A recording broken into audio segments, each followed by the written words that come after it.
Comment vous allez gérer cet été un peu particulier, Jérôme Garcès? Oui, ça va être un été particulier puisqu'on a un stage le 10 juillet durant une semaine au Japon. Donc on va partir au Japon. Ensuite, je vais quand même prendre 2 semaines de congé pour bien récupérer, me reposer, me retrouver en famille. Et puis ensuite, je m'en vais une semaine au Japon pour Japon-Tonga. Du Japon, je m'en vais en Australie pour Australie-Nouvelle-Zélande.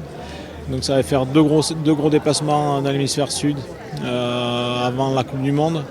Donc il va falloir bien gérer ça au retour, pouvoir se reposer encore un peu, repréparer la Coupe du Monde en sachant qu'on aura un stage à Saint-Lary durant une semaine.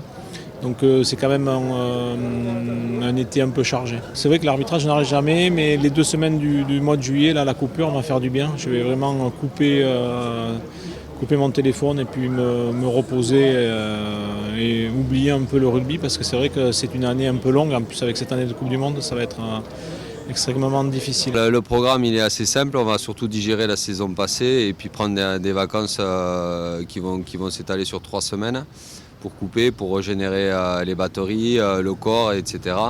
Et ensuite se projeter sur la saison à venir qui sera une saison qui va démarrer tambour battant avec les matchs de préparation et aussi les différents stages préparatoires à la Coupe du Monde et puis qui commencera véritablement dans le dur le 11 septembre avec l'arrivée à Tokyo. Mais il y aura aussi des échéances nationales avec le stage de Saint-Lary et puis la première journée du championnat à laquelle on participera avec grand plaisir. C'est aussi un métier à temps plein maintenant, donc on doit assumer ce confort de travail-là et on le reconnaît. Donc après à nous de valoriser cette approche-là et de faire en sorte que le travail soit accompli de la première à la dernière minute. Année Coupe du Monde compliquée pour les vacances, mais c'est tellement beau de participer à une Coupe du Monde que les vacances sont secondaires. Déjà, on a un rassemblement au Japon du 9 au 13 juillet. Ensuite, je vais en Argentine faire la touche à Nouvelle-Zélande-Argentine au Rugby Championship. Ensuite, on enchaîne par début août une touche en Angleterre-Galles. Et ensuite, j'arbitre Galles-Angleterre. Et ensuite, je finis fin août, début septembre par Géorgie-Écosse. Et avec ces matchs, ce qu'on appelle de préparation, je devrais être prêt et chaud pour la Coupe du Monde au Japon. Elle est déjà dans votre tête, cette Coupe du Monde? Elle est déjà dans la tête. Déjà, on a savouré la sélection qui valide un travail de 4 ans. C'est important d'y penser, mais le plus important, c'est quand on sera vraiment prêt, quand on sera là-bas au Japon et on sera en immersion pendant 2 mois pour réussir au mieux cette compétition. On prend plaisir à passer du temps ensemble, à le partager à l'étranger ou ici, à être aussi, on est ensemble soudés dans des matchs compliqués, à forte pression et tout. Et ça, c'est vrai qu'au fil du temps, ça a forgé un peu notre amitié, notre groupe et on est vraiment content d'avoir trouvé cet équilibre-là, ce juste équilibre. Ça s'est fait naturellement. Nous, on essaye de se challenger, tout ça, mais c'est vrai qu'après, on se respecte beaucoup parce qu'on connaît la difficulté de notre travail. Il n'y a pas un seul match qui se fait au niveau international ou en Coupe d'Europe sans qu'on s'envoie un message avant le match, par exemple. On a toujours une pensée pour les autres et c'est vrai qu'on prend beaucoup de plaisir à partager des matchs ensemble, des matchs difficiles. On vient d'en faire 2, par exemple, avec Jérôme, Pascal et Romain et Alex sur la finale de Coupe d'Europe ou sur la finale de Top 14.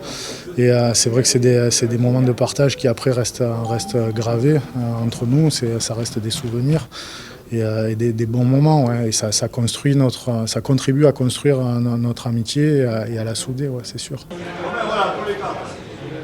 C'est clair que dans un coin de ma tête, j'avais l'objectif de participer à la Coupe du Monde.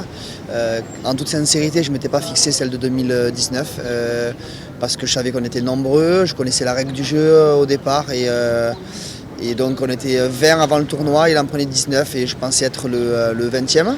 Donc rester sur le bord de la route et je m'étais dit que déjà participer au tournoi c'était bien et qu'il fallait que je me construise pour 2023.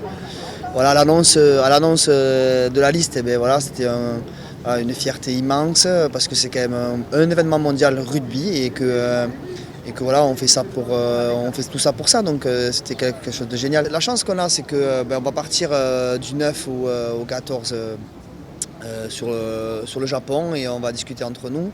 Moi j'ai une chance inouïe, c'est qu'on est 5 Français sur 19, ce qui est plus d'un quart des arbitres mondiaux représentés par la France. Et les 4 autres ont déjà participé à au moins une Coupe du Monde. Donc je vais me servir de leur expérience pour me construire, rien que sur des choses basiques, quoi. Voilà, Romain m'a dit la semaine dernière, prends pas trop de bagages parce qu'on a des affaires là-bas avec la dotation. Des trucs de base, sinon je vais aller chercher les sacs. Voilà. Et tout ça, en fait, chacun va amener des enseignements importants pour m'aider à me construire pour aller là-bas le plus sereinement possible.